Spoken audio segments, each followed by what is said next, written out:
ভারত পাকিস্তান দুদেশের ডিজিএমও স্তরের যে বৈঠক সেই বৈঠকের সময় বদল হয়েছে। বেলা 12টায় বৈঠক হওয়ার কথা ছিল, সেই সময় পরিবর্তিত হয়ে বৈঠক হবে সন্ধ্যাবেলায়। সংঘর্ষ বিরতি শুরু হওয়ার পর পরিস্থিতি খতিয়ে দেখতে এই বৈঠক হওয়ার কথা, যে বৈঠকের সময় পরিবর্তন হয়েছে। বেলা 12টার পরিবর্তে সন্ধ্যাবেলায় হবে এই বৈঠক।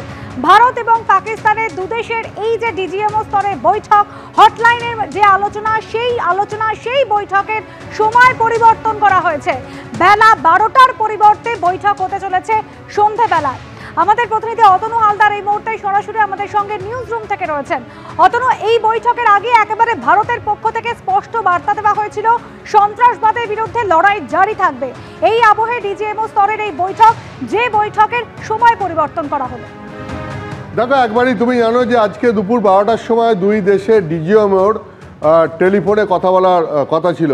ডিজিএমও মানে হচ্ছে director general of military operations. এই দুই দেশের সেনাবাহিনীর যারা director general of military operations ভারতবর্ষের এবং পাকিস্তানের, তাদের দুজনের আজকে টেলিফোনে যে কথা বলার কথা ছিল দুপুর 12টার সময়, যেটা আমরা সূত্র মারফত জানতে পারছি, সেটা পিছিয়ে আজকে সন্ধেবেলা হয়ে গেছে। আজকে সন্ধ্যের কোনো এক সময় এই দুই দেশের ডিজিএমওর মধ্যে কথাবার্তা হতে পারে। এখন তুমি জানো যে গোটা বিষয়টা হচ্ছে শনিবার দিনকে, শনিবার যখন পাকিস্তানের তরফ থেকে ফোন আসে ভারতবর্ষের কাছে এবং দুই দেশের ডিজিএমওর মধ্যে কথা হয় এবং তারপর ঠিক হয় যে সংঘর্ষ বিরতি হবে এবং সংঘর্ষ বিরতিতে দুই দেশই সম্মত হয়। কিন্তু যেটা দেখা যায় যে এই সংঘর্ষ বিরতির সময় লাগু হয় শনিবার বিকেল 5টা থেকে, কিন্তু শনিবার রাত্রি 8টা নাগাদই দেখা যায় যে পাকিস্তানের দিক থেকে মুহুর্মুহু গোলাবর্ষণ শুরু হয়েছে, গুলি চলছে এবং তারপর যেটা হয় ভারতের সেনাবাহিনীর তরফ থেকেও তার জবাব দেওয়া হয়। কিন্তু এই যে বুঝতে হবে, এই যে সংঘর্ষ বিরতি লঙ্ঘন হয় সেটা প্রথম পাকিস্তানের দিক থেকে হয়। এখন আজকে দুই দেশের ডিজিএমওর মধ্যে যে কথাবার্তা হবে, তা কী কথাবার্তা হতে পারে?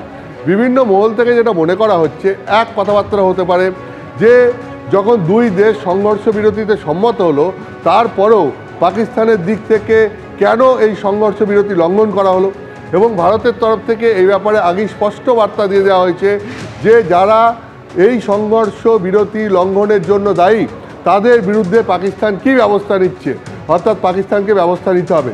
তো সেই ব্যাপারে পাকিস্তান কি কি পদক্ষেপ নিয়েছে এটাও ভারতের তরফ থেকে জানতে চাওয়া হতে পারে বলে মনে করা হচ্ছে। দুই, সংঘর্ষ বিরতি যে চলছে, এই সংঘর্ষ বিরতি চলাকালীন পাকিস্তানের দিক থেকে যদি আবার তা লঙ্ঘিত হয়, তাহলে ভারতীয় সেনাবাহিনী আবার তার যথাযোগ্য জবাব দেবে, এরকমটা ভারত সরকার তার মনোভাব স্পষ্ট করে দিয়েছে। ফলে এই সংঘর্ষ বিরতি মানে কোন কোন সময় লঙ্ঘিত হতে পারে বা হলে কে কী করবে, এই সমস্ত নিয়েও দুই দেশের ডিজিএমওর মধ্যে কথাবার্তা হতে পারে বলে মনে করা হচ্ছে। তিন, সংঘর্ষ বিরতি ঘোষণা করা হয়েছে, দুই দেশ সম্মত হয়েছে, এটা ঠিক, কিন্তু ভারতবর্ষের সন্ত্রাসবাদের বিরুদ্ধে যে অভিযান অপারেশন সিঁদুর, সেটা কিন্তু চলছে এবং সেটা চলবে। ভারত সরকারের তরফ থেকে এই মনোভাব স্পষ্ট করে দেওয়া হয়েছে। ফলে সন্ত্রাসবাদের বিরুদ্ধে লড়াইয়ে ভারত কোনো আপোষ করবে না এবং প্রতিবেশী রাষ্ট্র থেকে এই ধরনের সন্ত্রাসবাদে যদি মদদ দেওয়া হয় এবং আমাদের দেশের মাটিতে যদি কোনো এই ধরনের সন্ত্রাসবাদের ঘটনা ঘটে, তাহলে ভারত সরকার এটাকে যুদ্ধ হিসাবেই দেখবে। তো সেই বিষয়টাও আজকে দুই দেশের ডিজিএমের বৈঠকে যেটা মনে করা হচ্ছে, ভারতের তরফ থেকে ভারতের ডিজিএমও সেটা স্পষ্ট করে দিতে পারেন যে সন্ত্রাসবাদের বিরুদ্ধে ভারতের লড়াই চলবে এবং সন্ত্রাসবাদে যদি কোথাও কোনো মদদ দেওয়া হয়, সেখানে কিন্তু ভারত আপোষহীনভাবে তার বিরুদ্ধে লড়াই করবে, সেটাকে যুদ্ধ হিসাবেই দেখবে। অর্থাৎ এই যে ভারতের তরফ থেকে যে সিদ্ধান্তগুলো নেওয়া হয়েছে দুই দেশের ডিজিএমওর বৈঠকে, সেই সিদ্ধান্তগুলো আজকে ভারতের তরফ থেকে ভারতবর্ষের ডিজিএমও তিনি স্পষ্ট করে দিতে পারেন বলে মনে করা হচ্ছে। এক, কী করতে পারেন ভারতের ডিজিএমও? এক, যে সংঘর্ষ বিরতি যে পাকিস্তানের দিক থেকে লঙ্ঘিত হলো, তার জন্য পাকিস্তান কার বিরুদ্ধে কী ব্যবস্থা নিয়েছে, আদৌ কোনো ব্যবস্থা নিয়েছে কিনা সেটা জানতে চাইতে পারেন। দুই, যে সংঘর্ষ বিরতি যদি ফের পাকিস্তান লঙ্ঘন করে, সেক্ষেত্রে ভারত কী করবে, ভারত তার মনোভাব স্পষ্ট করে দিতে পারে যে এক্ষেত্রে যথাযোগ্য এবং কড়া জবাব দেবে ভারত। 3, সন্ত্রাসবাদের বিরুদ্ধে ভারতের লড়াই চলবে, সংঘর্ষ বিরতি যেমন রয়েছে সেরকম থাকবে, কিন্তু সন্ত্রাসবাদের বিরুদ্ধে লড়াই চলবে এবং সেক্ষেত্রে ভারতের বুকে প্রতিবেশী রাষ্ট্রের মদতে যদি কোনো সন্ত্রাসবাদ আবার হয় সেক্ষেত্রে ভারত সেটাকে যুদ্ধ হিসাবে দেখবে। এই বিষয়গুলো আমাদের সঙ্গে থাকো। আপনাদের জানিয়ে রাখি, ভারত পাক দুদেশের এই ডিজিএমও স্তরের যে বৈঠক তার সময় বদল হয়েছে। আপনারা জানেন বেলা 12টার পরিবর্তে কখন হবে বৈঠক, বিজেন্দ্র সিংহ আমাদের প্রতিনিধি জানাবেন। বিজেন্দ্র, সন্ধ্যে 5টায় এই বার্তা হবে দুই দেশের ডিজিএমওর মধ্যে হটলাইনে, যেটা 12টায় হওয়ার কথা ছিল সেটা কিছুটা কোনো অন্য কারণে বিলম্ব হয়েছে এবং সেনা সূত্র থেকে জানানো হচ্ছে কি সন্ধ্যে 5টার সময় হটলাইনে এই দুই ডিজিএমও তাদের মধ্যে কথা বলবেন এবং যে সিজফায়ার স্টার্ট হয়েছিল প্রথমে পাকিস্তানের থেকে তখন প্রস্তাব এসেছিল এবং সেটা এখন অব্দি আজকে 12টায় দ্বিতীয় রাউন্ডের কথা তারা বলবেন এটা ঠিক ছিল, কিন্তু অন্য কোনো কারণে এটা বিলম্ব হয়েছে। তবে নতুন টাইম জানা যাচ্ছে 5টার সময় দুই দেশের ডিজিএমও হটলাইনে কথা বলবেন এবং সিজফায়ার যে ভায়োলেশন হয়েছে সেটা পাকিস্তানের তরফ থেকে এর আগে ভারতের তরফ থেকে আগেও আপত্তি করা হয়েছে।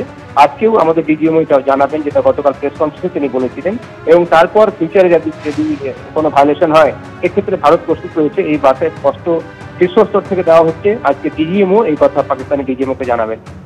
একেবারে বিজেন্দ্র সঙ্গে থাকো। অতনু হালদার আমাদের প্রতিনিধি রয়েছেন আমাদের সঙ্গে। অতনু, তাহলে একেবারে বৈঠকের স্থির সময় নির্দিষ্ট করে জানিয়ে দেওয়া হলো, বেলা 12টার পরিবর্তে এবার বৈঠক হতে চলেছে বিকেল 5টায়। দেখো একবারই তাই, বিকেল 5টায় আজকের এই বৈঠক হবে। যেরকম বিজেন বলছিল যে বিকেল 5টায় এই টাইম ঠিক করা হয়েছে। শনিবার দিন ঠিক হয়েছিল এই বৈঠক হবে, অর্থাৎ এই বৈঠক মানে এটা হচ্ছে দুই দেশের দুই ডিজিএমও টেলিফোনে অর্থাৎ হটলাইনে কথা বলবেন। তো সেই সময়টা ঠিক হয়েছিল শনিবার দিনকে যে আজকে দুপুর 12টায় হবে, কিন্তু সেটা পিছিয়ে এখন হলো টাইমটা বিকেল 5টা, অর্থাৎ বিকেল 5টায় এই দুই দেশের ডিজিএমও কথা বলবেন এবং তারপর তাদের কথাবার্তায় কী হলো, ভারত কি বলল, পাকিস্তান কি বলল, তারপর কে কোন শর্তে রাজি হলো, কে কোন শর্তে রাজি হলো না, এবং তারপর দুই দেশের মধ্যে আলোচনায় কি পয়েন্ট বেরিয়ে এলো, এগুলো সব তারপরেই জানা যাবে যে এই দুই দেশের ডিজিএমওর মধ্যে হটলাইন টকে আজকে ঠিক কি পয়েন্ট বেরিয়ে আসছে এবং তার ভিত্তিতে আবার দুই দেশের প্রশাসনিক প্রধানরা আলোচনা করে পরবর্তী সিদ্ধান্ত নেবেন, এটাই বোঝা যাচ্ছে। একেবারে অতনু সঙ্গে থাকো। যেভাবে আজ সময় পরিবর্তন করা হয়েছে, যেরকম আপনাদের জানাচ্ছিলাম, বেলা 12টার পরিবর্তে বিকেল 5টা নাগাদ দুদেশের এই ডিজিএমও বৈঠক হতে চলেছে এবং এই বৈঠকে আগেই কিন্তু স্পষ্ট করা হয়েছে ভারতের তরফ থেকে যে গুলি যদি চলে পাকিস্তানের তরফ থেকে তাহলে ফের গোলা চলবে এবং জঙ্গি দমনে পদক্ষেপ চালিয়ে যাবে ভারত। সন্ত্রাস দমনে পাকিস্তানটি কি ব্যবস্থা নিচ্ছে তা জানতে চাওয়া হতে পারে আজকের এই বৈঠকে এবং ভবিষ্যতে ভারত পাক আলোচনা হবে পাক অধিকৃত কাশ্মীর ফেরত পাওয়া নিয়ে।